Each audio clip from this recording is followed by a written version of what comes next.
Welcome in to another edition of the JMU Sports News Podcast. I'm Bennett Conlon, joined by Jack Fitzpatrick, and it's college football playoff week. And Bennett, you are another flu pod. Like, this is flu pod 2.0.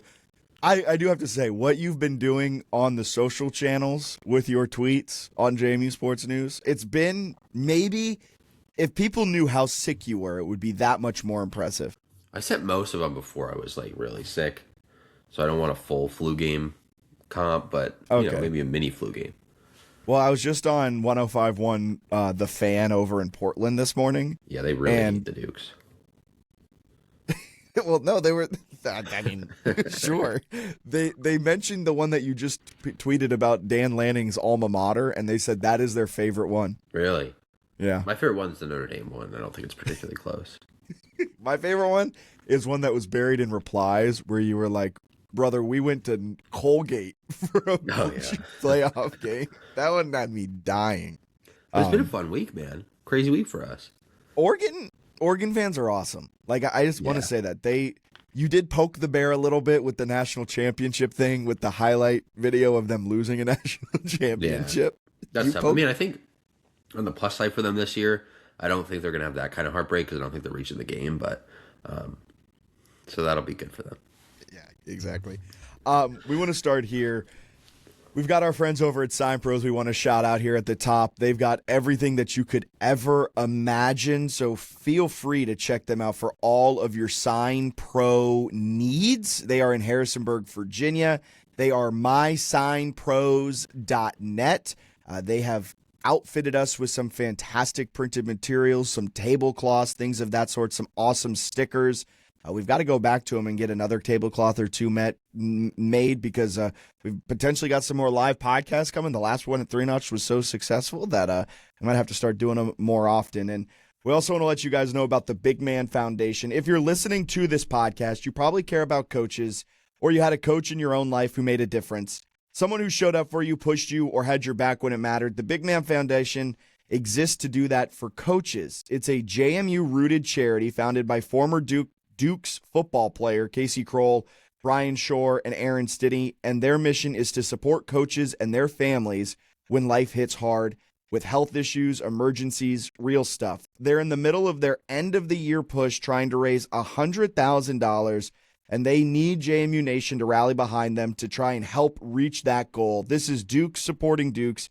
If that resonates with you, head to thebigmanfoundation.org, thebigmanfoundation.org, to learn more or get involved. Love it. All right. How do you want to start today's episode? I'll throw it to you, sick boy. Do you want to go right to our Jeff Schwartz interview? We sat down earlier this week with Jeff Schwartz, former Oregon Duck, current Fox Sports NFL analyst, Sirius XM radio host, NFL veteran as well. We caught up with him about the game. Idea. Okay, we can go to him. Yeah, give your voice some opportunity to rest here. So we're going to head on out. Jeff Schwartz, if you love the content, we would really appreciate it if you bought us a coffee. buymeacoffee.com/JMU Sports News. We've gotten a lot of Oregon support through the Buy Me a Coffee, and we've got some amazing plans set for what we are going to use, specifically with the money that Oregon fans have given us. So if you're an Oregon fan, if you're a JMU fan, if you're a college football fan that has stumbled their way onto this podcast, feel free to buy us a coffee. We use it for beer. We use it for tea as well. Bennett using it for cough drops as we speak. That's right. buymeacoffee.com/JMU Sports News. All right. We'll get a quick break in here, and then we'll be back with Jeff Schwartz, former Oregon Duck, NFL veteran, and current NFL analyst on Fox Sports and Sirius XM. He's joining us on the other side. For more than 20 years, SignPro has been proudly serving the Valley, helping local businesses stand out and get noticed. Whether it's vehicle wraps that turn heads on the road, dimensional signs that elevate your storefront, or long-lasting banners with yard signs, we bring quality and experience to every project. With a reputation built on craftsmanship and trust, we're here to make your message impossible to miss. Visit mysignpros.net and let's showcase your business with confidence. That's mysignpros.net.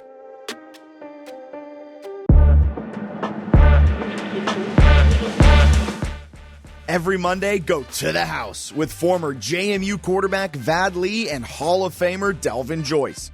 It's the weekly JMU football podcast with insider insight you won't find anywhere else from two guys who've worn the jersey. Listen now. Subscribe to the JMU Sports News Podcast Network to never miss an episode of To the House every Monday. Love JMU Sports News? Help us keep bringing you the best coverage we possibly can. Support the show and fuel our work at buymeacoffee.com/JMU Sports News. Every cup keeps us rolling all season long. Buymeacoffee.com/JMU Sports News. Big win? Huge play? Don't just remember it, wear the moment. Breaking Team makes shirts that capture the game's biggest highlights right as they happen. Gear up today using the link in the description. College football's back, and it's time to upgrade your game day gear. Right now, claim 15% off at Home Field. The best retro and vintage apparel in the game. Rep JMU in style. Don't wait. Check the link in description to get your 15% off. Welcome in JMU Sports News Podcast. We are joined now, Jeff Schwartz, Sirius XM, Fox Sports as well. Also of note, an Oregon offensive lineman, an NFL veteran as well, a couple of years in there. Jeff, thank you so much for taking some time out of your day to chat some college football playoff with us. I'm glad to be here. You guys have certainly earned all the fame you've got this week. I don't know which one of you two is the one doing all the tweeting, but it's been fun, man. I'll tell you what, like the first 24 hours after the playoff announcement, there was some tweets, not from you guys. I was like, oh my God, this is going to be a long 2 weeks. And then your tweets came through and it was fun. It's been fun. You guys have done a good job. I appreciate it. Well, now that Bennett has seemingly made a couple of enemies with his tweet earlier this morning with the national championship since the year 2000, I'm happy to say that Bennett is the one that has been doing the tweeting now that he has made plenty of enemies from the Oregon side. You also took a jab at my Chiefs yesterday too, with as well. Yeah, so it's been a rough couple of days for the Oregon and Chiefs crowd. Not a lot of us out there, but look, the national championship thing is sensitive for Oregon because all our rivals use it against us, right? It's like you've never won a championship, so what do you? It's just annoying. It's annoying, right? So I want to win a championship, just stop all the nonsense. So that's one way to get under our skin. That's certainly one of them. Well, I want to start there kind of from a, I guess, culture standpoint of it, from a fandom perspective, because it seems like, we did touch a button. We hit a button that's pretty one you don't want to hit. And there's also the talk around Oregon. They don't win the big games, but then, of course, there's the moving goalpost of what a big game actually is. And when it doesn't help the argument, we went through it as JMU fans. Chznney could never win the big game, but they always change the definition. But from an Oregon perspective, how important is a championship and how poised is this team to making a run this year? Well, I think the championship is everything that we're striving for, right? But, guys, I think people don't understand how hard it is in college football to win a championship. Do you know the last year there was a first-time champion in college football? That's a good question. A first-time champion. What was it? It's going to be some crazy year like 1925. No, it's 1996. It's Florida. Florida was the last time a team won their first championship. Oregon's trying to win their first championship. A lot of teams that win have had a long history of winning. Now, you might have a 40-year gap between winning, but you've won before, right? Oregon has never done it before. Up until about 1994, to our first Rose Bowl in like 100 years, the program didn't go to bowl games. The program wasn't nationally relevant. And so Oregon has built up from nothing. If Oregon wins a championship, there's nothing like it. There's nothing, no parallel in college football to what Oregon has done. And we've been twice. We've lost the game twice. I know it's a sore subject for a lot of fans because also, too, when you're a rival like Washington, they won the championship in 35 years ago, right? USC won 20 years ago. And to keep that being thrown in our face, like we're close. I don't know if this is the year or not. I know they always targeted 2026 to be that year if they can get everyone to come back. But if you look at how we played this year and you add those wide receivers back potentially, plus some healthy offensive linemen, we have a chance. There's a chance, obviously. And that's the thing about the playoff, though. When you have a bigger playoff, It's more games, right? A 4-team playoff would be a lot easier to win a championship. A BCS would be a lot easier to win a championship. To win 4 games in a row is really hard. And I think it's difficult to predict. Right now, any of the teams doing it, right? There's not like one complete juggernaut. I mean, Indiana's been really good, obviously. Ohio State's been good. But like, I don't think there's one team you're like, that team is winning a championship, right? Felt that way with maybe Ohio State last year after they beat Oregon. You're like, that team's winning a championship, right? I just don't know if we feel that way right now. Yeah, I think that's certainly fair. I'm curious from your perspective, having been part of the Oregon program, there's this, I guess, desire to actually get that first national championship. But you've been pretty close. You mentioned the 2 appearances, and obviously this year's team is really good. You talked about how next year's team could be really good. What is it about the program that has been able to build up over these past few decades to become a legitimate national championship contender most years? Well, I think a couple things. One, obviously, the recruiting, right? And I think what people get lost in the world now with NIL is that Oregon doesn't pay the most, okay? Like, this is a thing that we do. If Oregon paid the most, they get everyone they wanted, but they don't, right? But the thing that sets Oregon apart is their NIL, Division Street, is just the best run program. Like, they were very ready to begin this new college football world. And so, like, in this specific world, they just operate in a manner that's above their competitors, right? Again, and because of that, they don't have to offer the most money, right? Because everyone knows they're going to get paid on time. They're going to be paid for what the contract says, and they're going to get the services that they agreed to, right? And so those are very important, I think, for a lot of players when other places just aren't set up that way, right? And so that's one factor now. But that also was a factor. Like, they just recruited. We've had great coaches, right? We had 5 coaches win at least 10 games in the last 15 years. Like, this, we've had good coaches. Now, specifically to Dan Lanning, which is different than I think the rest of the teams we've had, is there's just an emphasis on bigger bodies, right? And like, that's what set us apart from the Auburn game was close, and that Auburn team wasn't talented outside of really Cam Newton and like Nick Fairley. It wasn't like a super talented team. They just had Cam Newton. We lost by 3. But the other years have shown like the physicality up front just wasn't where it needed to be.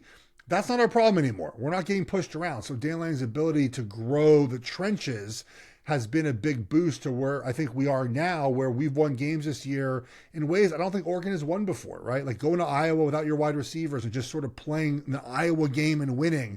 Those are things Oregon has not done in the past. So I think that's what's made us dangerous this year, is having different ways to win. We've won 41-3. We've won 18-16, right? So having those different ways to win, especially with the injuries on offense, has been impressive. Though that's different. Like, the physicality of the program is, I think, near where they want it to be.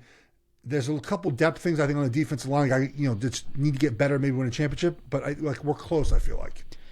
You mentioned how they've been able to win games in different ways this season. Is there a preferred way? Do you think there is a way Dan Lanning likes to win the games? And I know, of course, it's 41-13, but like, I feel like that's a good way to go. Yeah, that's a great way to go. But is there a way this team is built that it lends itself more to, like, if JMU mucks the game up? I guess this is where I'm getting at with the question. I mean, look, I think that Oregon has shown this year, whether it's Iowa game, Wisconsin game, like, we can play ugly and still win. That's one thing about this team that it's kind of interesting to other teams. Like, I never felt against Penn State, Iowa, Wisconsin, like we were ever going to lose the game. Where in years past, I've been like, oh, here we go. And you guys, you're college football fans, you understand that feeling, right? Here we go. Here it comes again. I haven't felt that way a lot with this team. But look, the team is built in a couple different ways, right? So offensively, it's a very diverse offense, right? They're going to take shots and they're going to run the football, right? Like, those are kind of what they're going to do. And, sometimes it's a drive of running the football. Sometimes they have package plays and just run 3 plays in a row that are up tempo because they have this little package in place. But they're going to take a couple shots a game and they're going to be very controlled on offense. Defensively, there's not going to give up explosive plays. Like, that's the entire goal, right? And I think that we're finding in college football, at least when I look at college football, explosive play rate is very important to me. Because, especially offensively, right, it's very hard in college football to have 10, 12 play touchdown drives. They're young kids. They mess things up. A false start, right, a holding penalty, a fumble, intercept. The more plays you have, the more disaster can happen, right? And so Oregon just has done a very good job this year limiting explosive plays. That's just what they've done defensively. So that's sort of the way they want to play. They're going to play. They're going to tackle well, which they do. They keep everything in front of them. And offensively, they're controlled by their offensive line. taking some shots, which again, the shots really haven't been there quite as much because our wide receivers just haven't been as healthy. I think we're getting at least 2 of those guys back for Saturday's game.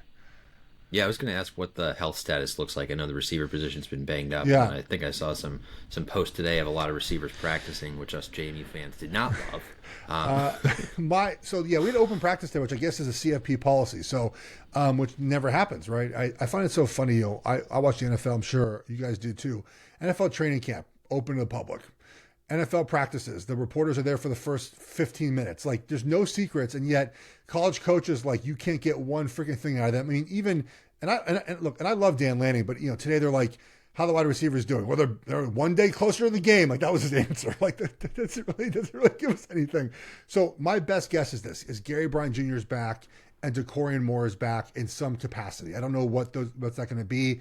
I continue to not believe Evan Stewart hasn't played in a year. Like, I don't know why Oregon fans expect him to play now, but he did practice today. Now, again, could it be just Dan Lanning playing with everyone and just showing Stewart out there? But look, DeCorian Moore and Gary Bryant Jr. returned punts today. Like, that makes me think they're actually going to play. Like, they're actually going to get ready because, they're both punt returners for us. So that makes me feel better about where they're at. I don't think Evan Stewart's going to. And look, if he does play, he hasn't played in a year. I don't know what you're going to see from Evan Stewart that really flips a game.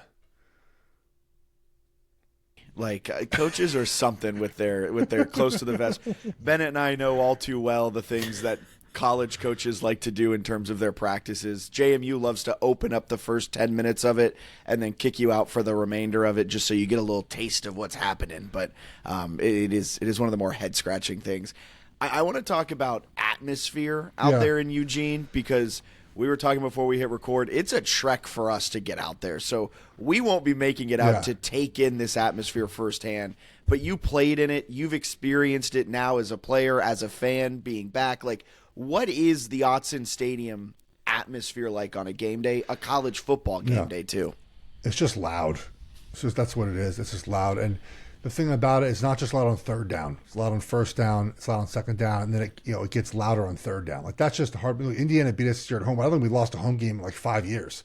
Like, we just don't lose at home. It's not something that happens very often. And the noise, again, because it's not just on third down, there's a lot of procedural penalties. You can't communicate very well.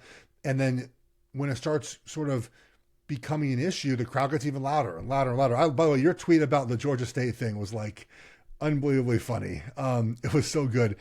Is it like, again, Indiana beat it. It's not like you can't lose at Oregon, but it definitely plays a role. I mean, if you're not prepared for it, a lot of false starts happen. You just can't think, right? Like, it's hard to think when you're an offensive lineman or a quarterback and that noise just sort of is in your ear the entire time. So I'm curious though, because I think school's out. So I imagine kids will stay for the game on Saturday, but the weather looks fine, I think, right? It's not supposed to be that bad. So that'll be a bonus. It does rain a lot. So that does happen a lot in Autzen Stadium. So the rain and noise, a little cold, but looking forward to seeing what the atmosphere is like. It's a trek for you guys to get out there, man. I mean, I live in Charlotte. Like, it's people are you going? And I'm like, maybe I can wait to like drive to the Peach Bowl in 3 weeks. It's a long flight, man. It's too long. It's too long. Yeah, it really is. I know JMU fans are excited just about being in this game, and it means a lot to them. And there's also, the pride of the program, right? When you hear national media saying that it's a glorified scrimmage, there's some frustration there for JMU fans. Do you think there is any path that JMU can keep this a game for 4 quarters? I know there's certainly a lot of people who don't. Do me be nice or honest? Which one do you want me to be? Start with the compliment and then be honest. Okay. So I watched your defense. I had not watched your offense. I watched your defense. And a couple of things I like about the defense. One is that I think they play really well together, right? Like, there's just a lot of guys where they're supposed to be, right? Like, they're just where they're supposed to be. I think they're physical. Like, they bring an attitude to the opposing offense they face.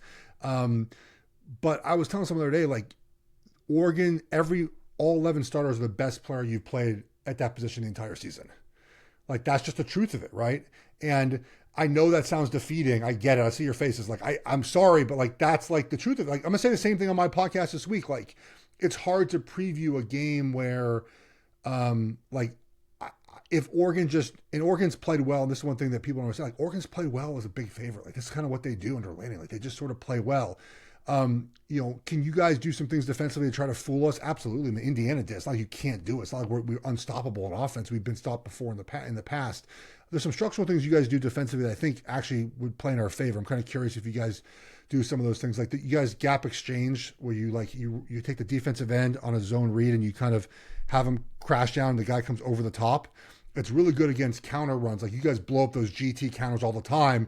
But if you run zone away from that, you just block that defensive end. I mean, you just gone. There's a huge rushing lane on one side of the field. But that's sort of my thing is like, if Oregon just sort of plays to their potential, I don't know. Like you have to limit explosive plays. Like that's the number one thing. Like you just can't allow explosive plays.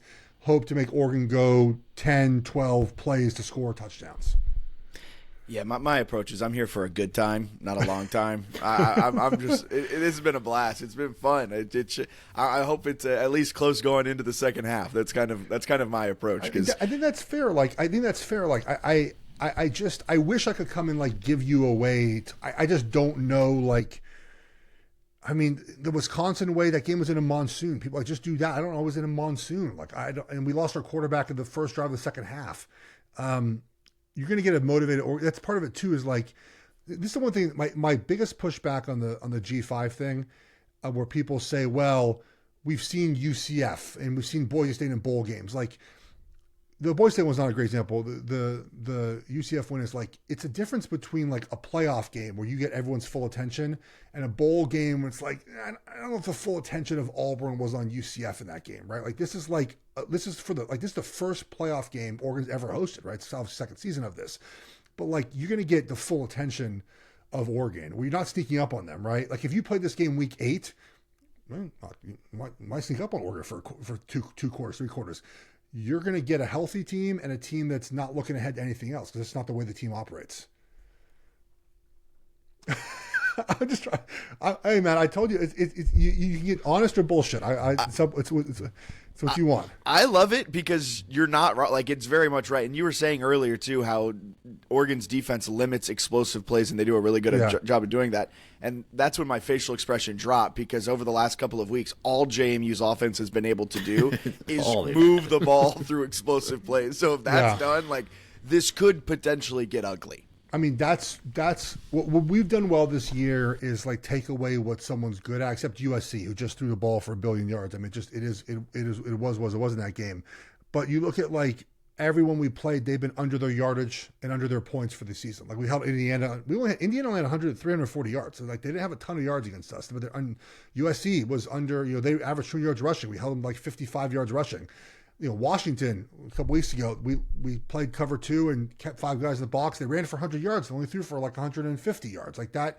So like we try to take away like what, you're going to have to, I think, just grind out yards and hope that you can get us with a couple play action passes, some trick plays potentially, and just, try not to turn the ball over, right? Like you just grind out these yards, man. Yeah. Bennett, any other questions? I guess I'd be curious going off of that if you had a score prediction in mind. What do you think this game plays out like? I don't know, man.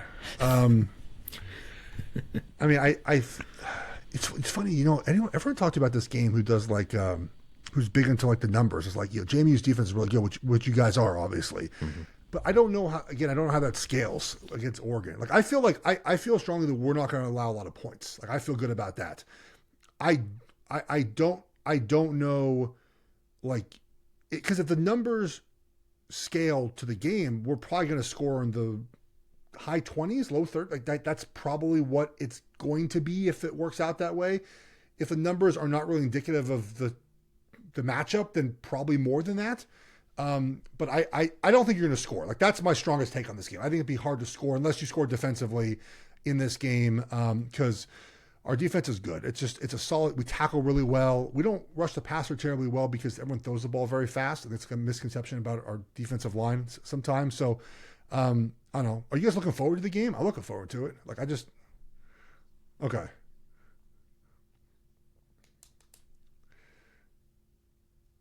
Okay, good. You should. The thing is, I think you guys, Tulane, like just man, it's awesome. You made a playoff. Like it's fantastic. Crazy. This shouldn't be happening. How much on your side though? I want to ask you guys a question. How much are you worried about the Chznney focus in this game? Bennett, I'll let you take this one.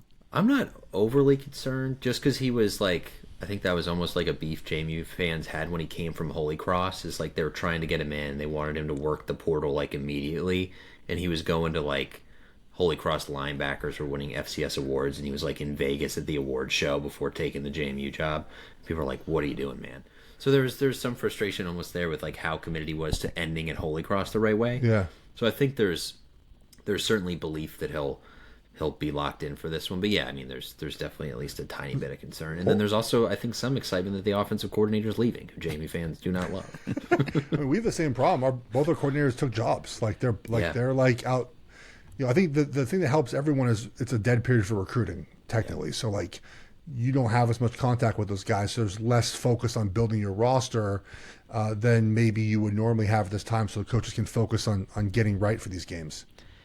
Fingers crossed. I think maybe Billy Napier's been helping out with game planning, because they hugged each other, and that was really hyped up on JMU Twitter yesterday. Wonder, do you think coaches help with that? The new coaches help with like anything to do with the current team if they're still playing a bowl game or a playoff game? You got to. Like, these are just, like, coaches, we were saying earlier, are weird people, right? So, like, I imagine Napier's like, oh, did you check this out on film? I was just sitting around last night drinking my beer, and I saw that Oregon likes to do this. I just check it out next time you're watching film. Like, I feel like... Oh, that for sure happens. I agree. Like this late night, he's just like grinding Oregon film. He's texting Chznney about like a thing he saw. That I actually believe. That I believe absolutely. It sounded like he was doing a little. They asked Chznney about that today, and he was like, "Yeah, we've talked about it a little bit." And then he made some comment of like, "But we kind of got to do like what we've done all year," which is funny. It was just like he's texting me, but like I don't know how much I'm going to read into it. So DJ Lagway did this really crazy thing earlier this year. I've always wondered that. Like, do the coaches do they help? And I mean, I guess I understand Chesney's point about like we do things a certain way, like his way might not work for us, sure. But I imagine that you take any opinion you can get if it helps you win. Yeah, and I will say on JMU's side, what I'm most excited about is the receivers. Even if they don't have good games, like after Louisville, they did not have many passing yards, and after the game they're like, we cooked them on every route. They just didn't get us the ball. So I am excited for that. Like if JMU loses by 30 to Oregon, the receivers are going to come in after and be like, we cooked those DBs all game. To build off of that, JMU has a receiver, Nick DeGennaro, an absolute dog. He had, I think, 300 receiving yards this season, Bennett, something like that. Doesn't get named. 3 or 4. Doesn't get named to the all-conference team. Tweets out after the all-conference awards are said. He goes, y'all weren't watching my routes. I'm the best route runner in this conference. I'm going dark mode to prove y'all. Please. I hope he goes against our 6'4" All-American corner. That'd be good matchup for him. I tell you, I hope he does. I got a little beef too. I bet on you guys to cover against Troy, and you guys didn't try to score from the 11, and I was kind of pissed at the end there. A little pissed about that. Or in games when they're close into the goal line. Looking at the Louisville game, it was 14. They were down 14. They had the ball on the 1-inch line, and they didn't punch it in, and that could have just kind of changed the entire dynamic of the season. But then I was right there with you, Jeff. I was on them to cover, and I thought they were going to. Well, they ran a play beforehand. Like that was the time to kneel was the play before, and you got like 11, 12 yards. I'm like, yes, go! You're gonna do it. And then you took a knee. I mean, they had no business covering that game, of course, but like. You kind of got close. Kind of got me excited. About that, Chesney's first game, they beat Charlotte, and they scored late, and Biff Poggi was pissed. Oh. And he made like a whole thing about it, and Chesney was like, oh, I guess I shouldn't have done that. And after that, he's been super nice coach. in late games. Yeah, there's no such thing as sports. Just score as many points as possible. It's like, who cares? It's college football, man. But one of them's now the UCLA head coach, and the other one's the Michigan head coach. So who knows? College football is a weird thing. Yeah, the Biff Poggi thing did not work well here in Charlotte. Did not go well. No. This is now going on a complete tangent, but his son last night was tweeting that Biff Poggi was the best thing that ever happened to Charlotte, and his father was wrongly terminated by the university. Oh, I didn't see that. So very fun stuff happening. I don't know if anyone agrees with that, but okay. Based off of Twitter, no one agreed with that. Certainly impossible. But Jeff, appreciate your time so much. I don't want to take up too much more talking about Charlotte 49er athletics now as we go down a wild tangent. But appreciate your time. Thank you so much for chatting some Oregon with us. Yeah, guys. Good luck on Saturday. Enjoy the coverage, man. Take care, guys. For more than 20 years, SignPro has been proudly serving the Valley, helping local businesses stand out and get noticed. Whether it's vehicle wraps that turn heads on the road, dimensional signs that elevate your storefront, or long-lasting banners with yard signs, we bring quality and experience to every project. With a reputation built on craftsmanship and trust, we're here to make your message impossible to miss. Visit mysignpros.net and let's showcase your business with confidence. That's mysignpros.net.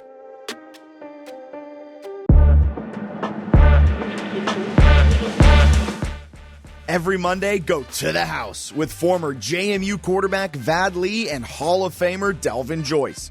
It's the weekly JMU football podcast with insider insight you won't find anywhere else from two guys who've worn the jersey.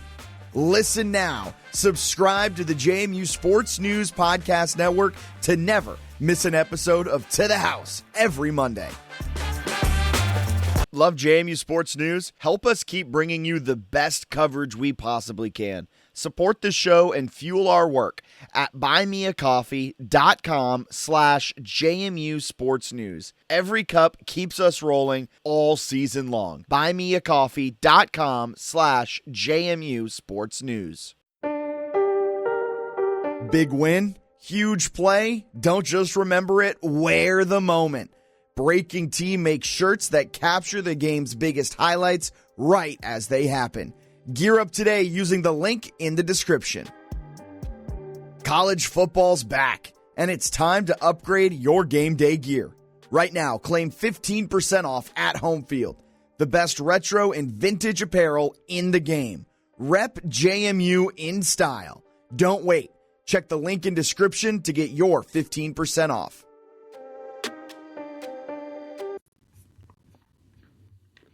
Welcome back in. Appreciate Jeff Schwartz for taking some time out of his day to chat with us. He did not have to do that, and he gave some really insightful insights, I guess, into the game itself. And look, there was a point in time, Bennett, where I was like, I think JMU might be able to pull off this upset. And then after talking with Jeff, talking with others around the college football world, and like fully realizing how good Oregon is, it's like, oh, this is going to be a massively hard challenge. Yeah, it's going to be really hard, right? There's a reason the spread is 3 touchdowns. I also think, I don't know. I really don't think Oregon's winning the national championship this year. No disrespect to Oregon. But I don't think they're in the same class as the top 4 seeds. So I think Indiana, Ohio State are probably the best of the best of the 4, and then Texas State, Texas Tech, and Texas State. Texas what Tech he's and doing Georgia. there, man. Yeah, I think those teams are all better. But it's hard to win in Autzen. Like, it's a home game. It's set up for them to win. Of the teams playing this first weekend, they're probably the best. I don't know if it's really all that close between those teams. So they're a solid number 5 team. They're very good. I crack up. I've listened to some previews where people are like, they've given up some rushing yards, which is true. But then you look at like the games where they gave up rushing yards and they're giving up like 122. It's like, oh, Washington ran on them and they ran for like 140 yards. It's like, oh, well, they didn't really run on them. They like had 2 good runs. So they're hard to move the ball against. They give up the fewest explosive plays in the country, which is a nightmare for JMU's offense, which seems to only move it on explosive plays against competent defenses. So I'm a little bit concerned about the offense being able to score more than like 10 points. I do think the defense can hang. And then I also think that like JMU's roster is better than a lot of like Oregon fans give it credit for. Yes. Like a lot better than it's getting credit for. Yeah. I mean, I've been on, because you've been sick, laid up in bed, just haven't really been able to do anything. I've been going on these like radio hits, and something a lot of people have been asking, like, oh, who's an X factor offensively? And they're like, well, we know Wayne Knight. Who else is there? And a name I've been giving out when it comes to an X factor is like Nick DeGennaro. Yeah. Because I'm like, it's a funny story when I'm like, he tweeted that he's mad that he didn't get all conference selection, but like Nick DeGennaro was a Big Ten recruit. And when people hear that, they're like, wait, what? I thought he was an FCS kid. It's like, well, yes, but he also had the talent coming out of high school to go to Maryland and like was a Big Ten recruit. And he is a fantastic route runner. As much like joy it brings us when he's tweeting out like, I can't believe they haven't watched my routes, and like it's funny, but then you do watch him and you're like, he is maybe the best wide receiver in the Sun Belt, and he just doesn't get the ball all the time because they've got 7 other wide receivers. Right. Like offensively, they are a boomer bust offense, but they've got some talent and they've got some really solid guys along the offensive line. It's going to be a battle in the trenches, but I think if they can hold up here and there and can muck the game up, I don't think it's outside the realm of possibility JMU wins. Yeah, The Athletic was saying the roster today is like $1 million, or would they paid $1 million? And then, of course, a couple of weeks ago they said it was $1.5 to $2 million. So who knows what is correct there? But between $1 and $2 million, but it's like I feel like Oregon has like a Rolls Royce roster, right? Like it's Dante Moore, top end stuff. But JMU's got like a high end BMW, and they're paying like for a used Prius. Like all these guys are going to go on, just like D'Angelo Pons and Aiden Fisher and all these other players are going to go on and get a big deal next year. And then they're going to be players who are worth closer to like $10 million as a roster, but they're only getting paid $1 million now. But they're not $1 million roster, if that makes sense. Like they're what they're paying is a bargain for the talent level that they have. Wayne Knight, P4 talent, right? Sahir West, P4 talent. Yeah. There was just a thing that came out that he's probably going to get upwards of $1 million himself on the open market if he decides to hit the transfer portal. You look at Trent Hendrick is a very, very good linebacker. If he wanted to have gotten paid, he probably could have gotten paid by some power conference rated team. Like top 10 of guys, like PFF, top 10 nationally with linebackers like over 500 snaps. I think he's like 7th or something. Yeah, so like he's a dog. There's a ton of time. Nick DeGennaro, we mentioned, Big Ten recruit coming out of high school. Landon Ellis is extremely good. Wizlowski was at Maryland a year ago. That's a Big Ten talent. Like there is a lot of talent on this roster that likely will get paid either by JMU or by another school. And yeah, you're right. This is a very, very high-end BMW that JMU got for a pre-owned Prius price. Yeah, it's like, I don't know, it's a bargain of a roster. They're better than people expect. They still could get, their teeth kicked in because Oregon in Autzen is a different kind of beast. But I think they're better than they get credit for. They're a solid team. They're a top 25 team. Like ESPN SP Plus has them at 24. Number 22 is Texas. It's a predictive metric. Like no one's talking like this is Texas, Oregon. Yes. It's not like a D3 team walking in there. So I'm interested to see how they play and how they, it's the biggest stage like in program history. That's cool. Chznney's going to pull out all the stops. So I think it's a great opportunity for JMU. If you get blown out, you get blown out and you sort of move on. But if you hang in there, pull an upset, it's obviously like the biggest achievement they've ever had. So it's a pretty big opportunity with minimal downside. If you get killed, you're going to have to like work to prove yourself again nationally. But that's not the end of the world. People forget pretty fast about blowouts. Except for Liberty. But Liberty hasn't had a chance. Like, they haven't even played power conference teams since then. Like, they could have fixed it if they had, like, beaten Virginia Tech the next year or something.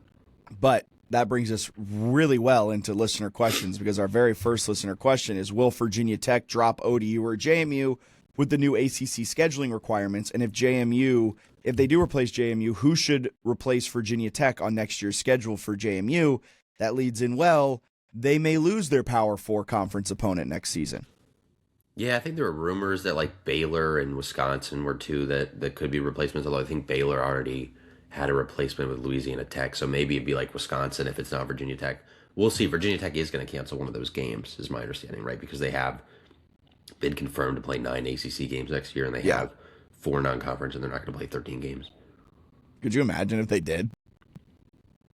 I don't know the contract ODU has signed with them. I know I FOIA'd JMU's contract they have with Virginia Tech, and I imagine it's going to be a very similar setup as their ODU one, although the ODU one dates back to like that huge, really long series that they signed for no reason a couple years ago. But for JMU and Virginia Tech, if Virginia Tech cancels the game now, JMU will be due the same amount as if they just played the game. So, like, let's say it's $750,000. Virginia Tech is paying JMU to come to the game. Virginia Tech will still have to pay JMU that $750,000 because it is so close to the game.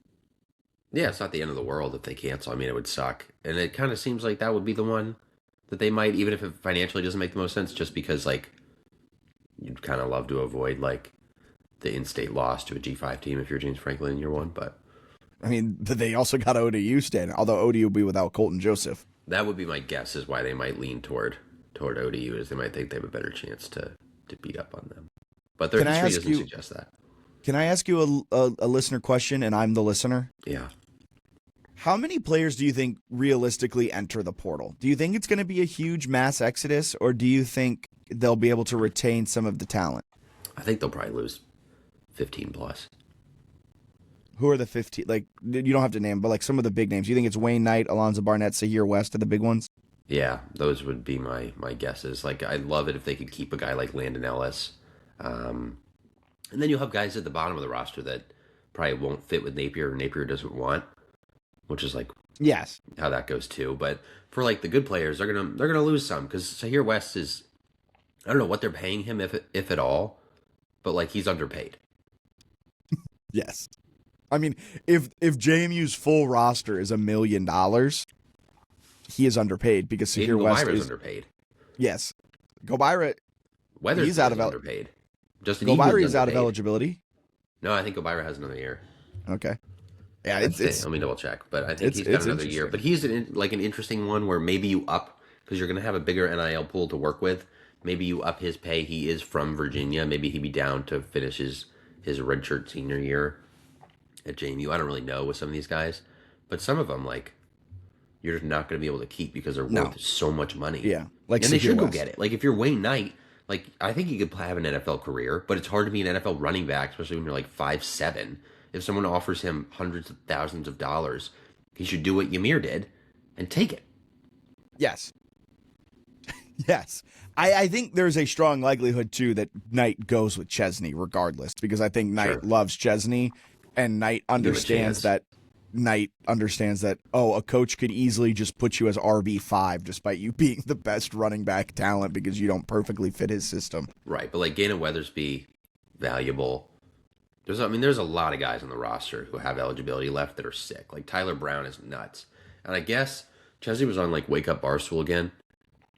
And he was saying that like Tyler Brown and Sahir West were going with him to Holy Cross, which is crazy to think about. Like Sahir West potentially having played Patriot League games would have been like just stupid. He was saying that he had recruited them to Holy Cross and they were going to go with him to Holy Cross? Yeah, and then when he came, they switched. Sahir West in the Patriot League? Right? Tyler Brown in the Patriot League? Like, it's crazy. That would have been insane. All right. You ready for the next listener question? Yeah.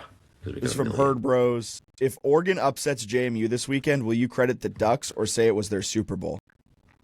Super Bowl. No, Oregon, it's so cool to play Oregon, like, just being genuine. Like, I know we've done a lot of shit posts, but, like... Well, that's part of, like, that is the respect. Like, that's the awesome. It's also, like, their fan base is so cool, and this might be a shot at other Sunbelt fan bases, but, like, and if it is, so be it. Oregon fans are smart. Yes. Oregon fans understand a joke. Like, if we had posted some of the posts about App State, their fans would have taken a stick so far up their ass that they would have been a puppet. Like, geez Louise, some of the Sunbelt fans can't take a freaking joke. And Oregon fans, they get a joke and they're like, that's a good one. Yeah. Like, if you had tweeted, I don't know, that Brian Vincent, and that's a bad one because ULM doesn't have fans.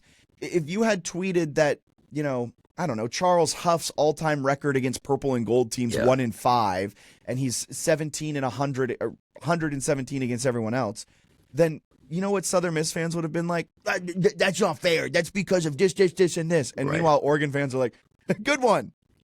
Yeah, they're just like, they've been to bigger stages and like know how to interact. So it's been really fun, but they're a great program.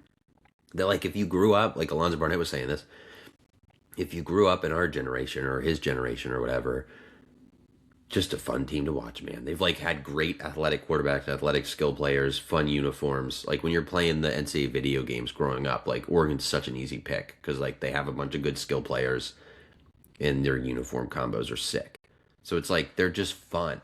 I remember like, you know, I have family connections to Wisconsin. Like Oregon has broken my heart many a times before because they're just speedy and they will kill you. They have beaten the Badgers too many times to count. But they're really good. I have like great program. To be on the same stage as them is very cool. And to do it in Autzen Stadium, while the travel out to Eugene is a bitch. Yeah. Like, can't make it out there because I think travel over there was like $1,200, all things included, and that's like going cheap. I know. Just can't swing that. But it is cool to like see JMU play in Autzen Stadium. Like it is cool. Like it's gonna be awesome. You want to ask the next question? Or you want me to keep throwing them at you, sick boy? We got one asking, will Billy get Lagway to follow him to Harrisonburg? I saw, who was it? PFF. One of PFF's writers did like top 4 landing spots for DJ Lagway.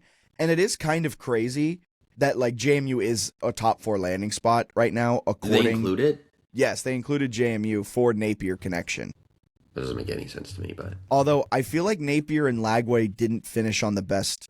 Didn't he bench Lagway this year? I don't remember if he did that, but I know he didn't develop the way everyone would expect. I don't know why he would follow a coach he didn't develop with.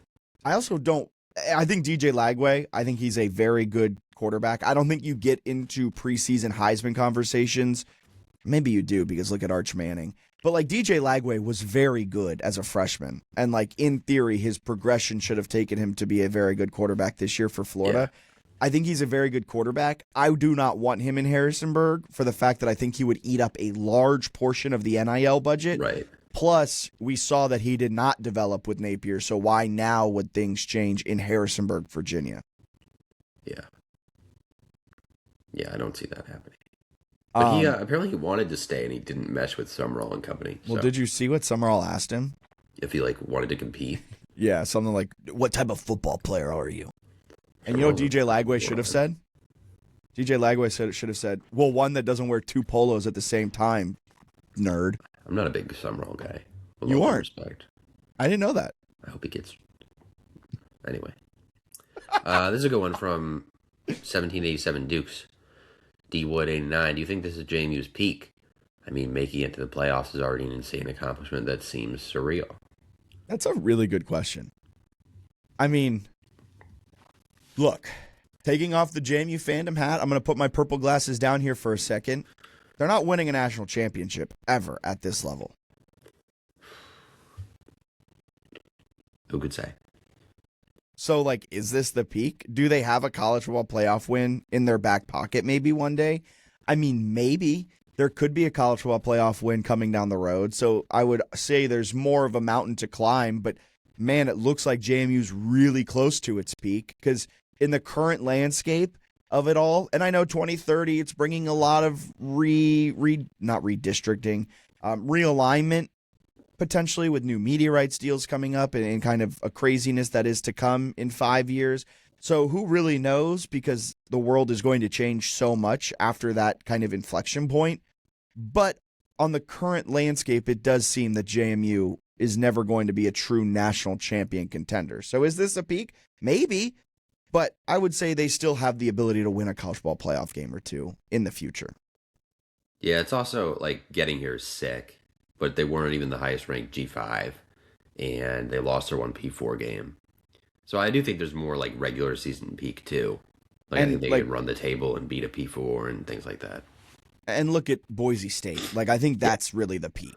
JMU's nearing it, which is like you've summited one peak, but you look up and there's still another one to go, maybe another 2 to go. But you are pretty high up in elevation. You're right now getting oxygen sickness. Yeah, this is pretty good. This is a pretty good time to be alive. Someone just said no, and it's an Oregon player holding the JMU football. Yeah, I don't know exactly what that meant, but somebody also had one about like, how would your chair be if your knees bent the other way, and that ruined my night. How would your knees be if your chair bent the other way? Sorry, chair. How would a chair be if your knees bent the other way? Like up? I don't really know, man. It broke my brain for a little while. So you also are very sick. Yeah, but it was like, why would you do that to me?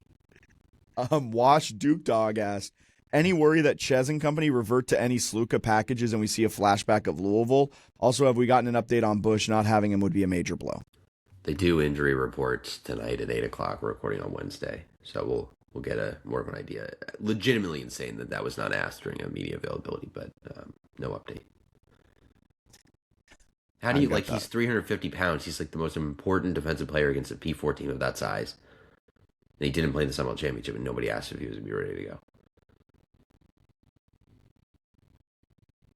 So, I would think he is going to go. I think because so, too. I believe he was near ready to go. And, like, if it was a better team than Troy, maybe they would have had him go. But you In need this him one. against Oregon, and that is a look. I finish every one of my coaches' calls that I do for my prep for broadcasts. It's always the final question is always, "What's your health looking like?" And if I know any specific player who has missed some games, especially if it's a star player, I always finish, "What is this player's availability? What's it looking like? Can we expect to see him play?" And you know what they always do? The coaches I talk to, they always answer. Even if it's like a fake answer where they're like, yeah, we're really healthy, we expect him to go. And you know what? I can report that on the broadcast. They expected insert star player to go. He's not in the lineup tonight. And that's a story point. Right. But I don't think there's going to be any reverting back to a Sluka package. I talked about this on Talkin' Dukes. I just don't see it. Like, they have I can see changed it. so much. You can see it. I could Maybe see they have a them having Sluka wrinkle run. with Sluka. Maybe it's a run or two, but like it's not going to be a 50-50 split or anything like that. No, it won't be like that. But there might be like a trick play with him potentially. I think they're going to have which like, is fine. a bunch of nonsense ready to go. But it's really about the defense, I think. Like, if your defense can hang, maybe it can limit the amount of nonsense you need to run. But we'll see. Here's a question for you. Yeah. Over under 3.5 punts. For JMU. I feel like they're going to punt a million times. I was know thinking he's just going to try to be aggressive. I just think they're going to be in 4th and like 10. Yeah, okay. A lot. That's a good I'm point. really concerned about the offense. After what we saw from here's a question for you. If we did not play the Troy game and JMU was named Sun Belt champion at the end of the regular season after the Coastal game, would you be that concerned about the offense going into the Oregon game? Probably because of the Washington State game. Yeah. Like That's when fair. and then the Troy data point doesn't help. Troy's pretty good defensively, not Oregon. Washington State's pretty good defensively, not Oregon. Louisville's very good defensively. And in all those games, the passing game was just like hit or miss. They hit a couple of explosives that made some stuff happen, and they ran the ball decently in some of those games, but I don't know. I mean, the good news is, like, they didn't use Wayne Knight against Louisville at all because they hadn't figured out their running back room, really. They hadn't figured out anything offensively. Yes, Alston it's threw a lot pass. different. It's a lot different now. So I think that gives me a little hope. But, like, I don't know. They scored 24 offensive points against Washington State and 24 against Troy. And now I'm supposed to believe they're going to put up 35-plus against Oregon. I mean, again, I think it's going to be hard to get 10. Like, that's why I think it's going to be hard for them to win. Because I don't know if they're going to be able to score. But I do think the defense is good.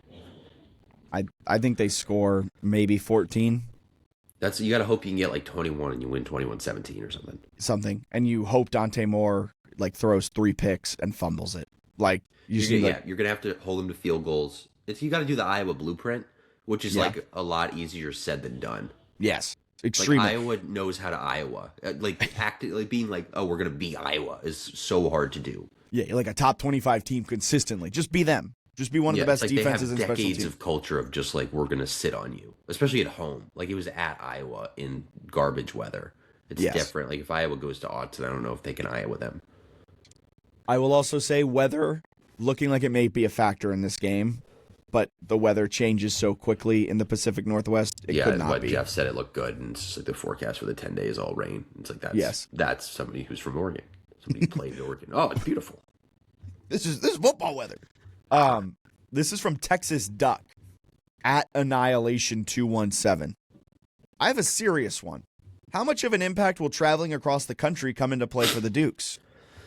It's a great question. Last time they traveled across the country was Utah State. Probably not that big a deal, would be my guess. Oh. It's a 7:30 game. It's like 4:30 local. 4:30 local, so it's like 7:30 Eastern. Pretty normal for the body clock, I feel like. Yeah.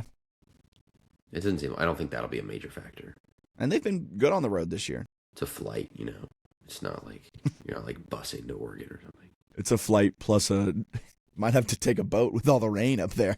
And they're getting there Thursday, so like they'll be there early to adjust. That's the decision they made. Chznney like changed his mind and basically like got him to Utah like as kickoff was happening.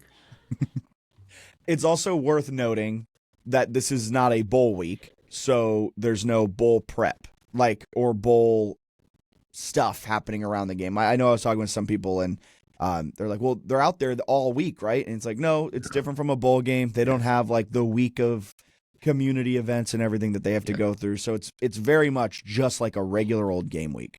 Yeah, pretty normal stuff. So Caroline's dying down. Good. Tell Caroline I hope she's okay. Hang in there, man. All right, what else? We got a million questions.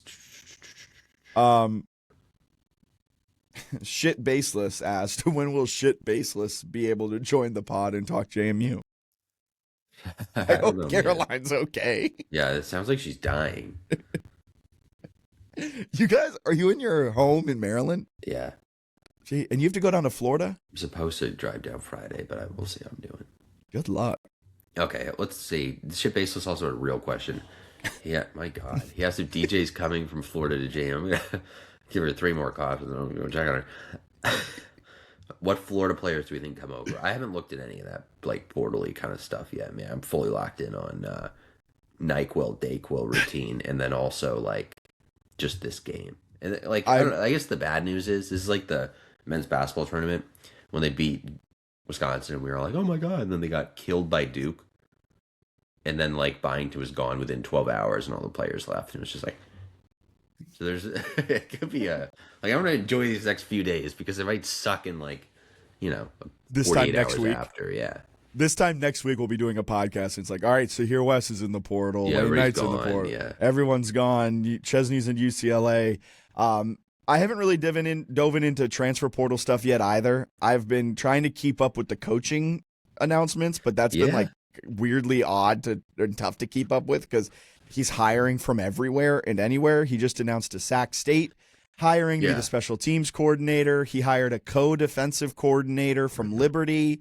He has hired Bala as his defensive coordinator, Aiken as his offensive coordinator, and then some front office guys are coming into the fold as well. But he's casting a wide net, a couple of Florida guys, a couple of non-Florida guys, more non-Florida guys than Florida guys.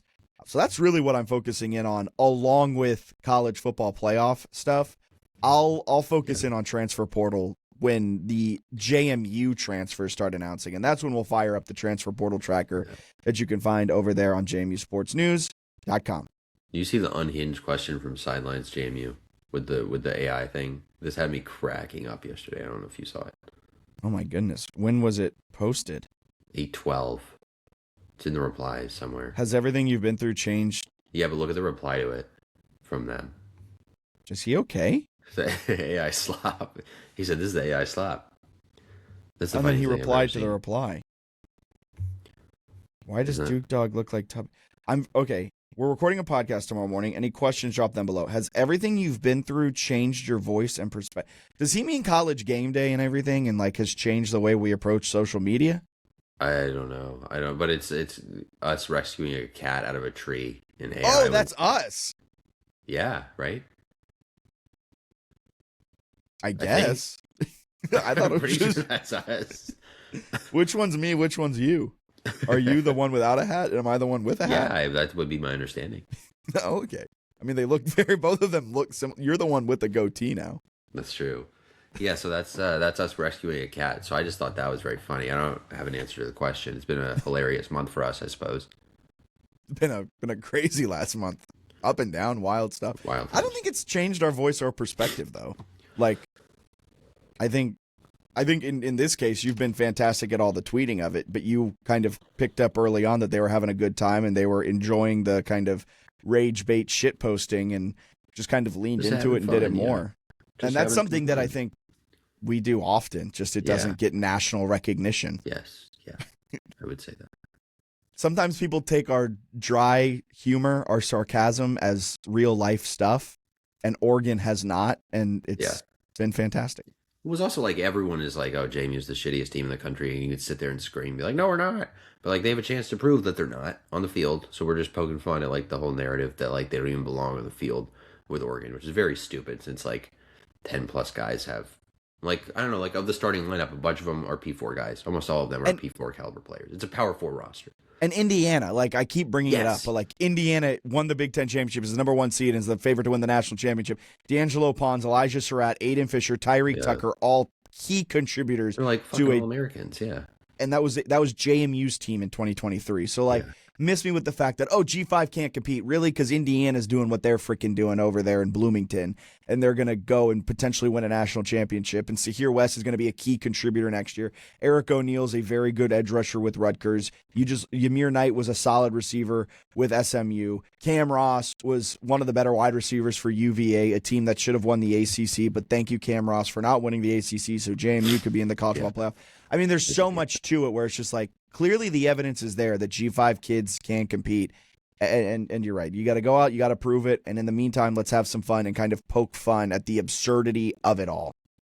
Yeah. We got one about Napier, watching practice, what that has been like.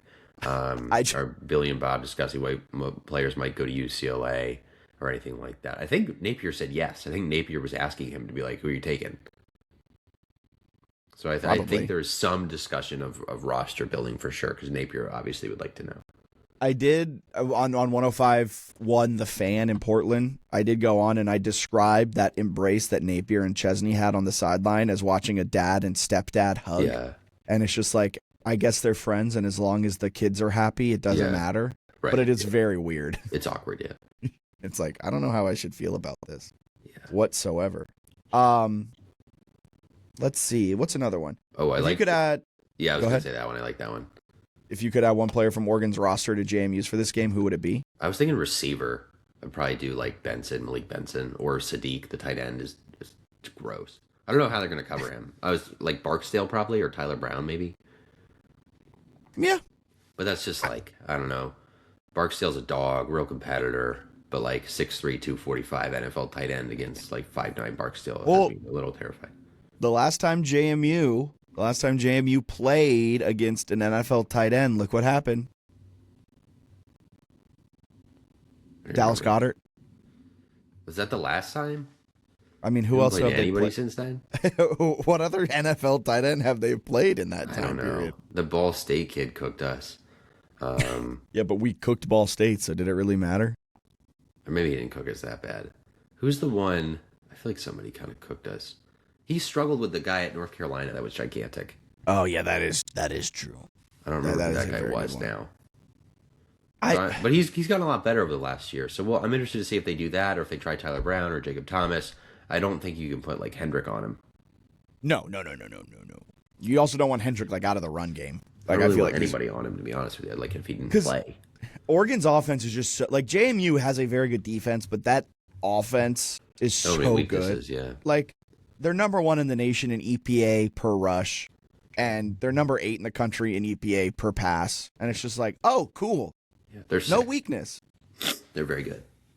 Their points per drive are insane. Yeah. They're averaging essentially just a shade under a field goal per drive, which is mind-bogglingly good. Yeah. If I had to pick a player, this might ruffle some feathers, but like Dante Moore, if you can go and get like a true bona fide quarterback, like that would be I'm going to take the NFL quarterback. And then that's no shade to Alonzo Barnett. It's just like Dante Moore is the better quarterback in this matchup. Prove me wrong. Prove me wrong, Alonzo. Please prove me wrong. Make me eat my words. That'd be sick. Will Oregon score any points? Better yet, will Oregon even show up? No. I hope that it's close. That's my one thing. I hope they don't just get really mollywopped at the beginning. Yeah. Like keep it close into the fourth quarter, and then maybe it gets pulled away. But like even then, I worry that if it's not a close final score, it will get lost that it was. Yeah, like the Louisville game was a close game. JMU had opportunities to win it, but it ended up being a 14-point difference, and that's what people pointed to. Yeah. And it's like, well, that's not the story of the game. And so in this case, like even if they're competitive, but a pick and a fumble that were both returned for a touchdown late in the game that takes the difference from 14 to 28, like the context won't be shared in a year, and it'll just be like, JMU got blown out and Oregon covered the spread.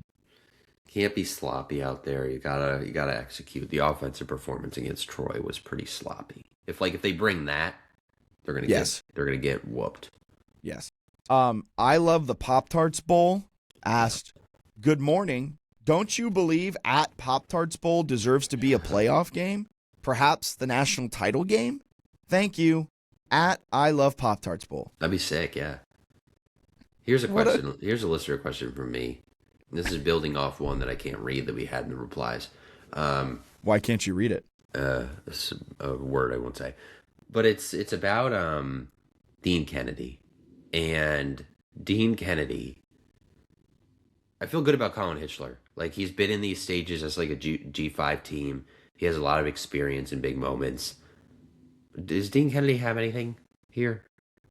I'm trying to find who asked this question. Pablo. Oh, yes. Thank you. Yeah, I found it. I get what he's going for. I feel like, in a weird way, this is a huge test for him because next year he will be coordinating an offense in this conference. Right. So, he's got to figure this out because he has had a try. The Troy game, I do not think was AB3's fault. I think there was some The receivers are bad. I thought the receivers maybe dropped some stuff. But, Dean Kennedy, and it's something we've been screaming from the mountaintops from the very beginning, what does Alonzo Barnett do the best? I like when you run in between the tackles. Run between the tackles, play action deep shots, deep passes in general, and you just don't do it all that often.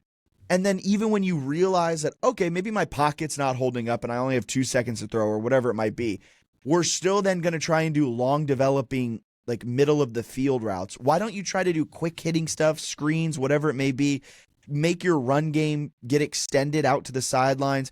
It just feels like he lacks ingenuity. He lacks imagination. And there is a real chance that with Oregon's overwhelming defensive front, that Dean Kennedy will turn into a pumpkin yet again. And it is something I very much worry about because the offense needs him to fire on all cylinders and be deep in his bag of tricks. And I don't want to see an Isaiah Alston pass. That's not what I mean, deep in my bag of tricks. I don't want to see a triple reverse flea flicker that loses 15 yards and puts Alonzo Barnett behind the sticks. I want to see consistent play calling that is a good success rate. I just want to see a good success rate at the end of this game. Yeah, well, we'll see what he can dial up. But Hitchler, I feel like has been in these moments, and Dean Kennedy has not been nearly to the same extent. So I'm concerned, especially since Chznney's background's on the defensive side. Who in Chris that Smith. offensive coaching Chris staff Smith needs to help. And I know he does. I know he's involved in the game plans, but even then, a year with the bad Giants. Hey. At an assistant online. I don't know. I just don't think they have I don't know if they have the guys on the offensive staff. That's my concern going into this game is who is coming up with a game plan that's going to punch up. They did it against UNC kind of impressively. It shocked me. So do they have something like that? I don't know. But that was also just and I hate to say getting lucky in the UNC game, but they hit on their deep passes. Yeah. Which are a highly volatile pass. Yeah, he did run for a ton. But are they taking those deep shots? Can they hit those deep shots? Because the deep shots then open up the ability for Alonzo to run. So we'll see. I'm very worried. I'm very worried. What about the offense? Yeah. This is a good one. This is from Raider Rooter. You guys have obviously done your homework on Oregon. It's obvious your favorite to win given your superhuman speed. What do you have left here for Texas Tech? I think Texas Tech beats whoever wins this game, to be honest with you. No disrespect to Oregon. Or JMU. I'm not that high on Oregon's title chances. I couldn't tell. They can come back and get me for that. I think they're good. I just they played the three teams they played that are still ranked in the college football playoff rankings. I think it's Indiana, Iowa, USC. You're looking at a 10-point home loss to Indiana where you got a pick six and still lost by 10 at home. You're looking to Iowa where you won by 2. And then USC, I think you had a special teams touchdown and gave up over 300 passing yards and won. You're not winning a national championship. You can call me an idiot for this. I'm opening myself up for it. Do you think there's been any conversation between Chznney and Cznney?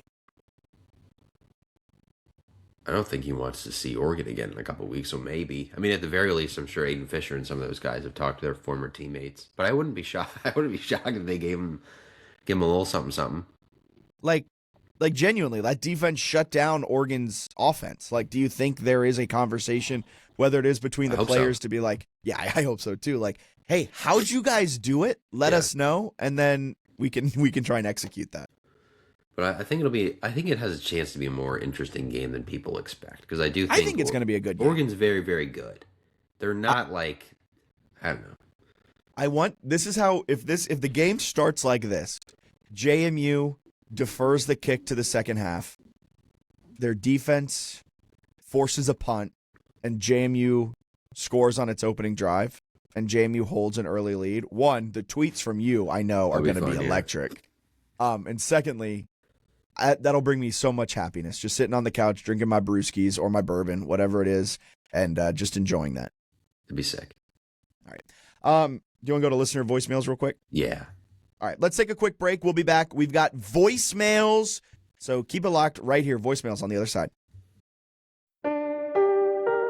For more than 20 years, SignPro has been proudly serving the Valley, helping local businesses stand out and get noticed. Whether it's vehicle wraps that turn heads on the road, dimensional signs that elevate your storefront, or long-lasting banners with yard signs, we bring quality and experience to every project. With a reputation built on craftsmanship and trust, we're here to make your message impossible to miss. Visit mysignpros.net and let's showcase your business with confidence.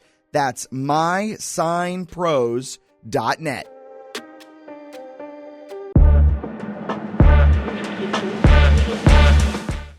Every Monday, go to the house with former JMU quarterback Vad Lee and Hall of Famer Delvin Joyce. It's the weekly JMU football podcast with insider insight you won't find anywhere else from two guys who've worn the jersey. Listen now. Subscribe to the JMU Sports News Podcast Network to never miss an episode of To the House every Monday. Love JMU Sports News? Help us keep bringing you the best coverage we possibly can. Support the show and fuel our work at buymeacoffee.com/JMU Sports News. Every cup keeps us rolling all season long. Buymeacoffee.com/JMU Sports News. Big win, huge play. Don't just remember it, wear the moment. Breaking Team makes shirts that capture the game's biggest highlights right as they happen. Gear up today using the link in the description. College football's back, and it's time to upgrade your game day gear. Right now, claim 15% off at Home Field. The best retro and vintage apparel in the game. Rep JMU in style. Don't wait. Check the link in description to get your 15% off. Fellas, we are, was it Tuesday afternoon? So 5 days away from kickoff, and I am pinching myself. I keep smiling. I think this is a moment where, the likely outcome is that we end up on the short end of the win-loss stick. That's the likely outcome, right? Like, for all the slander the pundits are giving us, I think most of us know, what the outcome could be. But man, it does not taint my excitement at all. I keep telling people 4 years ago, we were prepping for, and I was listening to a preview pod from you all with the Dukes getting ready to play something called Southeastern Louisiana. And now 4 years later, we're about to go play the Oregon Ducks in a game with college football playoff national championship ramifications. Like, we are one win away from the Orange Bowl. Like, James Madison University playing in the Orange Bowl? What? Like, I I just can't believe that we're here. I'm going to push back on some of the conversations, even on the great Delvin Joyce and Vad Lee. I don't care what the standard is. I don't care that we've quote-unquote been prepping for this forever. And fuck anybody that says I need to act like I've been here before. I don't care, man. I have not been here before. We have not been here before. And frankly, I'm glad the team is going there to compete. I'm glad we're there. And maybe that's a loser mentality. Maybe that's lame. But when you're playing the long game, I just, like, what? JMU in the college football playoff? I can't believe it. And I'm so excited for Saturday. I hope everybody takes a minute at kickoff to just, like, take in the moment. Because even after we moved up, this was never something I think I could have imagined truly in my wildest dreams. And I'm so happy that we're here. I hope Bob Chznney and crew coach their asses off. I hope the team plays their asses off. And, you know, Bennett, as you said in the Athletic article, shout out to you guys for being mentioned by the Athletic. Kudos to all the work you guys are putting in. And shout out to the way you guys have brought our community and people together. The work you all have put in has been uncanny and amazing to watch. But I hope everybody plays their asses off. And, you know, I hope we're there with a chance to win at the end of the fourth quarter. If we can be there in that position, I think even I will be shocked, surprised, and ecstatic with what the outcome ends up being. Appreciate you guys. Appreciate JMU Nation. Appreciate students. Appreciate everybody. This is Dom, by the way, if you didn't figure it out, as my first voicemail got cut off at the last minute because I talk way too much. But love everybody. Love the Dukes. Let's have a day on Saturday. Hey guys, Chris in Nashville here. I am juiced up, not only for the team, but for you guys. Twitter game's been killing it. I wanted to call and say I think we have a trick up our sleeve. We've been running Sluka on 3rd and 1 all fucking season, and everybody knows it's coming. I was at the Louisville game. Everybody knew he was going to run the ball if we brought him in on 3rd and 1 in Wildcat. I think he's going to air one out this time, catch the Ducks off guard. Dukes by 40. Appreciate everyone for calling in, leaving their voicemails. We always appreciate hearing those. As always, you can give us a call. Just scrub back in the video a couple of seconds, and you can see what the phone number is because I still don't have it memorized. Any last parting thoughts here, Bennett, before we wrap up this college football playoff edition of the JMU Sports News podcast? Not really. I'm excited for the game. Looking forward to see how it goes. You should go to the doctor. Yeah, and then we'll debrief after. But it's an incredible opportunity. Just being here is really cool. And I hope that the players are listening to all the people saying that they suck and they come out fighting. That's the one thing I hope. I hope that if they lose, which is very possible, I hope they lose because Oregon beats them up, not because they're scared of Oregon. Right? Like, don't get all frightened on the stage. Like, go out and compete. You're a top 25 team. Give yourself a chance. Oregon's a top 5 team for a reason. You're probably going to lose, but, like, you know, go down swinging. Yeah, remind me never to get you to give a pregame speech. That was horrible. Probably going to lose. Well, I just want to see him actually fight and, like, put up a legitimate fight and effort. Because when they've played as hard as they can this year, they look really impressive. Yeah. I mean, there was that stretch for a month where they looked so good when they were blowing teams out. Like after the Louisiana Lafayette game, they just started boom, boom, boom, boom, boom. And it was like, oh. And then they kind of hit a little bit of a speed bump against Troy and Washington State.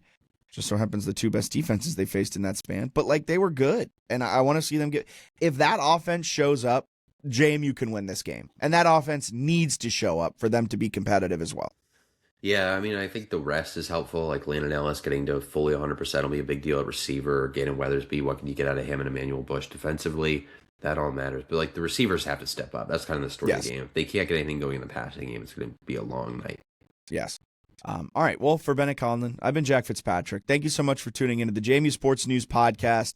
Appreciate all of our sponsors, SignPro, mysignpros.net. You can check them out and you can get all of your printed materials done. We also want to shout out Big Man Foundation. Again, you can help support them by heading to thebigmanfoundation.org. You learn more, get involved, and you can support them as they are in the middle of their push to try and hit their $100,000 goal, their year-end goal. They're an awesome cause. They're founded by former Dukes, Casey Kroll, Brian Shore, Aaron Stinney. It is a fantastic nonprofit assisting coaches. Thebigmanfoundation.org. You can also support the podcast directly by buying us a coffee, buymeacoffee.com/JMU Sports News. You can also help out the podcast by buying stuff from Breaking Tea, a JMU-owned, a JMU-founded t-shirt company, breakingtea.com. But you want to use our link, which you can find down in the description of our YouTube video, so head down there. You can also use our referral link for all things home field. Both Home Field Apparel and Breaking Tea have officially licensed college football playoff gear. Some of the best around. Highly recommend checking them out. And if you buy anything, we would really appreciate it if you use our referral link. It goes a long way. So for Bennett Conlon, I've been Jack Fitzpatrick. Dukes by 90, man. I saw your alt spread of Dukes minus 89.5. I think that was fair. Go get one. All right. See you guys.